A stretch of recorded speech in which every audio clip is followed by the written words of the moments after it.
ग्रामीण टीवी में आज हम बात करेंगे भारत के वरिष्ठ पत्रकार अभिसार शर्मा की। हिंदी पत्रकारिता जगत में आज अभिसार शर्मा किसी पहचान की मोहताज नहीं है। जब ईमानदारी और खुददार पत्रकार की बात आते ही इनका नाम सबसे ऊपर आ जाता है। आज के दौर में जब सरकार और इसकी एजेंसियां भारतीय मीडिया जगत को हाईजैक करके गुलाम बना लिया है, वहीं भारत के दो चार चुनिंदे पत्रकार इस कारवां को संभाले रखे हैं और उसमें सबसे पहला नाम आता है अभिसार शर्मा की। इनका जन्म दिल्ली में हुआ। ये अपने पिता के साथ बचपन में मंदिर, मस्जिद और गुरुद्वारा जाया करते थे। आप सोच सकते हैं कि इनको किस तरह का संस्कार मिला है और आज के युग में ये महापुरुष से कम नहीं है। सबसे पहले इन्होंने हिंदुस्तान टाइम्स 1995 में, ऑल इंडिया रेडियो, फिर 1996 में जी न्यूज़ चैनल इनको ब्रेक दिया और 1999 में जी न्यूज़ में इस्तीफा दे दिया और बीबीसी बुश हाउस लंदन से जुड़ गए। 2003 में एनडीटीवी न्यूज़ में एंकर के रूप में काम किए, एक जर्नलिस्ट के तौर पर। और दोस्तों, इसी टीवी के एक शो था गुस्ताखी माफ़, जो सबसे ज़्यादा उस वक्त पसंद किए जाने वाला टीवी न्यूज़ शो था। उनके बाद फिर वो एबीपी न्यूज़ चैनल में शामिल होकर बड़े न्यूज़ एंकर का एंकरिंग करने लगे। जब पूरी मीडिया इंडस्ट्री सरकार के इशारे पर काम करने लगी, सरकार की गलत नीतियों का समर्थन करने लगी, तब ये अभिसार शर्मा सच्ची पत्रकारिता की बागडोर संभाल कर सरकार की गलत नीतियों का खुलकर विरोध करने लगे, चुनौती देने लगे। तब एबीपी चैनल वालों ने इनको बाहर का रास्ता दिखा दिया। लेकिन जाते जाते अभिसार शर्मा का कहना था कि जब हमको कोई टीवी चैनल वाला काम नहीं देगा, तब हम अपना माइक और कैमरा लेकर सड़क पर उतर जाएंगे। मीडिया जगत के इस महापुरुष का नाम लेते ही मेरे रोंगटे खड़े हो जाते हैं। अगर कोई भी इंसान अगर इसकी पत्रकारिता को देखेगा तो उसका विचार अपने आप बदल जाएगा। उस सच्चाई से ये अवगत कराते हैं किस तरह जब ये अपने पत्रकारिता के माध्यम से लोगों को सच्चाई से रूबरू करवाते हैं, तो भारतीय जनता पार्टी और बीजेपी सरकार इसको किस तरह से नवाजती है, ये जरा देख लीजिए। तुम मोदी विरोधी हो, तुम नक्सली हो, तुम हिंदू विरोधी हो, तुम देशद्रोही हो, तो मोदी सरकार से सवाल पूछने वाले पत्रकारों पर बीजेपी का सूचना तंत्र ये अचूक ब्रह्मास्त्र छोड़ देता है कि आप देश विरोधी हैं। और अगर आपको लगता है कि ये महज कुछ ट्वीट्स या बोले गए प्रोपेगेंडा तक सीमित है, तो आप गलत हैं। बाकायदा एक लिस्ट बनाई जाती है। ये लिस्ट सोशल मीडिया में सर्कुलेट की जाती है, व्हाट्सएप पर सर्कुलेट की जाती है, लोगों तक पहुंचाई जाती है और ये कहा जाता है कि ये तमाम लोग जो है ना, ये लोग देशद्रोही हैं, ये लोग नक्सली हैं, ये लोग देश की तरक्की में अवरोधक हैं, बाधा डाल रहे हैं। सवाल यह कि अगर मेरे कोई विचार हैं और अगर इन विचारों पर मैं मौजूदा सरकार से सवाल करता हूं, तो आपको मुझसे सवाल करने का हक है। मगर मुद्दा यह नहीं है। मुद्दा यह है कि पत्रकारों के नाम पर, अभिसार शर्मा के नाम पर, रवीश कुमार के नाम पर बाकायदा गलत खबरें फैला दी जाती हैं और फिर वो गलत खबरें फैलाकर उन्हें टारगेट किया जाता है। और आज मैं स्पष्ट कर देना चाहता हूं कि मेरी पहली प्राथमिकता मेरी जिंदगी में मेरा अपना परिवार है। मेरा पेशा इसके बहुत बाद में आता है। अगर मेरे परिवार पर कोई खतरा आएगा तो मैं अपना पेशा उसके लिए कुर्बान करने को तैयार हूं। लोगों को धमकाते हैं, उनके बारे में झूठी और गलत खबरें फैलाते हैं, तो उसका असर क्या होता है? और सबसे दुखद बात यह नहीं है, सबसे दुखद बात यह है कि इस झूठ को फैलाने में मदद सत्ता में बैठी हुई पार्टी का सूचना तंत्र, उनका आईटी सेल कर रहा है। वो इस तरह का झूठ के प्रसार कर रहे हैं।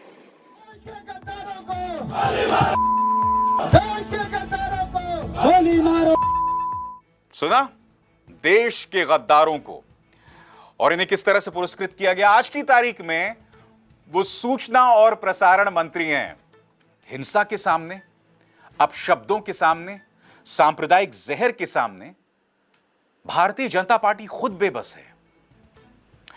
एक आदमी है, अब सुनिए यति नरसिंहानंद सरस्वती बीजेपी की महिला नेताओं के बारे में क्या कह रहा है। सरकारी ठेकों का रेट हो गया 10% खुला रेट, और जितनी भी बीजेपी में महिलाएं दिखाई दे रही हैं, अगर एक नेता के पास गई तो जब तक दूसरे के पास नहीं जाएगी दूसरा उसका काम नहीं करेगा, तीसरे के पास, उसे तीसरे के पास जाकर फिर मतलब जा रही। ये है अब ईमानदार और चरित्रवान लोग, ये है राजनीति। ये यति नरसिंहानंद सरस्वती पहले तो मुसलमान औरतों को गाली देता है, फिर हिंदू महिलाओं को गाली देता है। क्या कहा था याद है कि नहीं आपको? इसने कहा था कि ये जो अधिकतर जो वेश्याएं हैं वो हिंदू महिलाएं क्यों होती हैं। इसने हिंदू पुरुषों को नपुंसक बताया था। इसने हिंदू महिलाओं के चरित्र पर इतनी गंदी बात कही थी। अब यह बीजेपी की महिला नेताओं के बारे में ऐसा कह रहा है। मैं आपको क्या बतलाने का प्रयास कर रहा हूं कि इस जहर के सामने खुद बीजेपी बेबस है। और आज मैं आपको एक चीज बतलाना चाहता हूं, यह बिल्कुल मत सोचिए कि आपके निशाने पर सिर्फ मुसलमान हैं, सिर्फ दलित हैं, सिर्फ वो पत्रकार हैं जो आपसे सवाल करते हैं। नहीं, इस जहर में एक जमाना आएगा जब आप खुद दफन हो जाएंगे, और इसकी बहुत बड़ी कीमत आपको चुकानी पड़ेगी। मेरे इन शब्दों को याद रखिएगा, क्योंकि अब भी आपके पास मौका है, अब भी आप पलट सकते हैं। अब भी आपके बड़े नेता राष्ट्रीय मंच पर आके इसकी आलोचना कर सकते हैं और कह सकते हैं कि नो दैट इज इट, और नहीं। क्या आप ऐसा कहेंगे? आप ऐसा नहीं कहेंगे।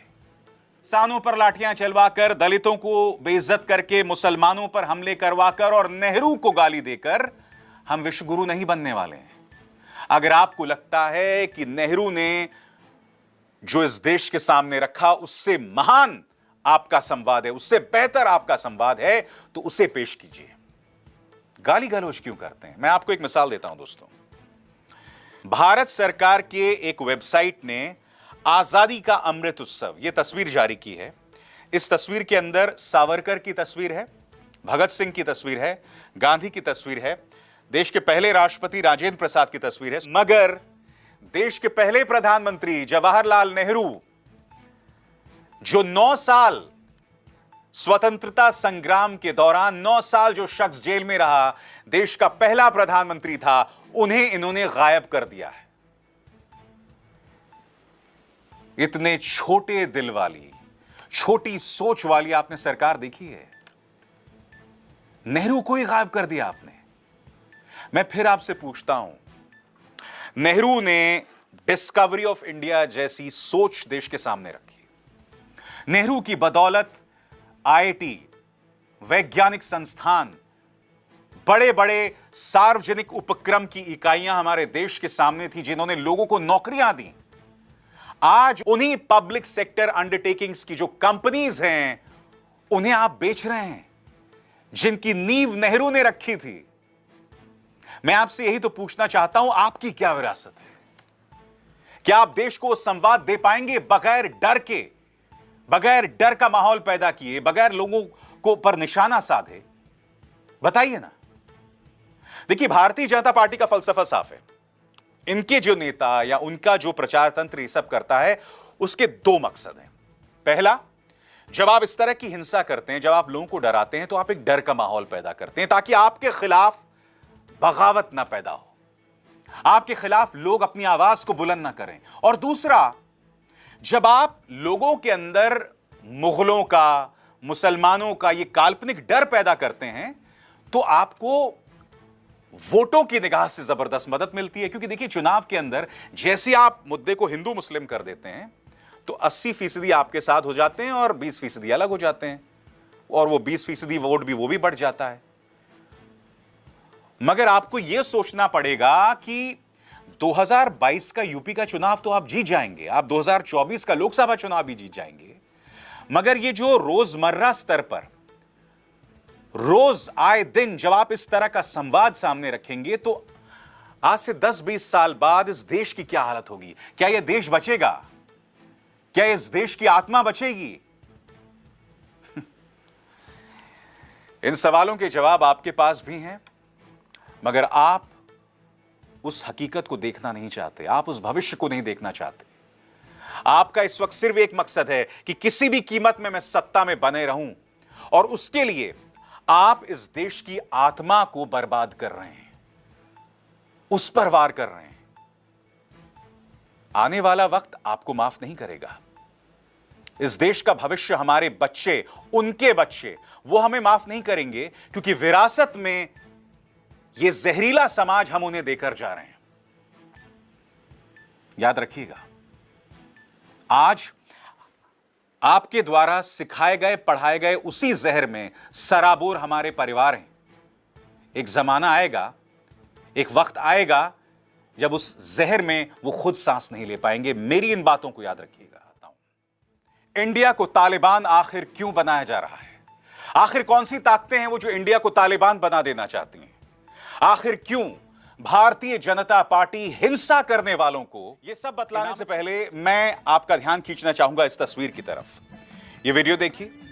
अफगानिस्तान का एक लोक गायक फवाद अंद्राबी, आप जानते हैं, इसे कल घर से घसीटा गया और फिर इसके सिर पर गोली मार दी गई। इसका गुनाह सिर्फ इतना था कि यह मौसीकी के जरिए, संगीत के जरिए अपनी बात कहता था। नीमच की यह तस्वीर देखिए दोस्तों। एक भील को, एक आदिवासी को एक ट्रैक्टर, एक ट्रक के पीछे बांधा जाता है और फिर घसीटा जाता है, उसकी जान चली जाती है। बताइए ना, यह तस्वीर देखकर आपको तालिबान की याद नहीं आ रही? इस तरह का वीडियो तो अफगानिस्तान में भी शूट किया जा सकता था ना। और नीमच की एक और तस्वीर थी जिसमें एक आदमी को बेरहमी से, क्योंकि उसने चोरी की थी, बेरहमी से पीटा जा रहा है। एक के बाद एक तस्वीरें आ रही हैं। इंदौर और उज्जैन से तो मानो बाढ़ आ गई ऐसी तस्वीरों की। अब यह वीडियो देखिए। एक मुसलमान, एक गरीब मुसलमान आता है बेचने के लिए कुछ, और फिर भीड़ उसे घेर लेती है, उससे कहती है कि जय श्री राम के नारे लगाओ। परेशान किया जाता है उसे। देखिए वीडियो। हमारे गांव में से कमा के कैसे ले जाते हैं? जब मकला का जिसने पिंजरा आता मुसलमान और राम राम बोलने में क्या? जय श्री राम बोल, जय श्री राम बोल, जय श्री राम, जय श्री राम, जय श्री राम बोल, जय श्री राम बोलने में क्या है? बोलना पड़ेगा। तूने हमारे गांव में किसको पूजा तक नहीं, तूने गांव में कुछ नहीं किया। जय श्री राम, जय श्री राम, जय श्री राम बोल, जय श्री राम, जय श्री राम। मेरी बात सुन, जय श्री राम, मेरी बात सुन। हिंदू संगठन बोल जय श्री राम, बोल जय श्री राम। याद है, उस चूड़ी वाले को पीटा गया था बेरहमी से, और आज की तारीख में उस पर ही केसेस कर दिए गए हैं। याद है वो मुस्लिम फेरी वाला, उसको इतनी बेरहमी से पीटा गया था सिर्फ इसलिए क्योंकि उसके पास उसकी पहचान को लेकर आधार कार्ड नहीं था। एक के बाद एक की मिसाल सामने उभर कर आ रही है, और आपको खुद से पूछना पड़ेगा कि आप कहीं अपने देश को तालिबान तो नहीं बना रहे हैं? आप और हम यहां बैठकर तालिबान को कोसते जरूर हैं, मगर हम ये आईना खुद को नहीं दिखा रहे हैं। हम ये नहीं देख रहे हैं कि इन घटनाओं के चलते, इन तस्वीरों के चलते हम साल 2021 में अपने देश को किस गर्त में दफन कर रहे हैं। आज से 100 साल पीछे हम ढकेल रहे हैं अपने देश को। ऐसा इसलिए हो रहा है क्योंकि हिंसा करने वालों को पुरस्कृत किया जा रहा है, उन्हें बढ़ावा दिया जा रहा है। और इसके लिए मैं आपको कई मिसाल देना चाहता हूं। सबसे पहले खबर देखिए। सुपरिंटेंडेंट ऑफ पुलिस को थप्पड़ मारने वाला बना भारतीय जनता युवा मोर्चा का जिला अध्यक्ष। इटावा में ब्लॉक प्रमुख चुनाव के दौरान हुए बवाल में एसपी सिटी से हुआ था विवाद। आपको 10 जुलाई की वो तस्वीरें, ये देखिए आपकी स्क्रीन पर, ये हैं एसपी सिटी प्रशांत कुमार। देखिए वीडियो।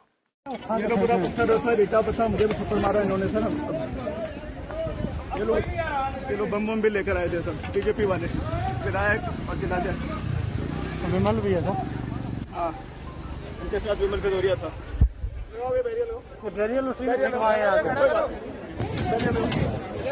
आज आपको खुद से सवाल पूछना पड़ेगा, आखिर ऐसा क्यों है कि उत्तर प्रदेश पुलिस भारतीय जनता पार्टी के नेताओं के सामने ही बेबस है?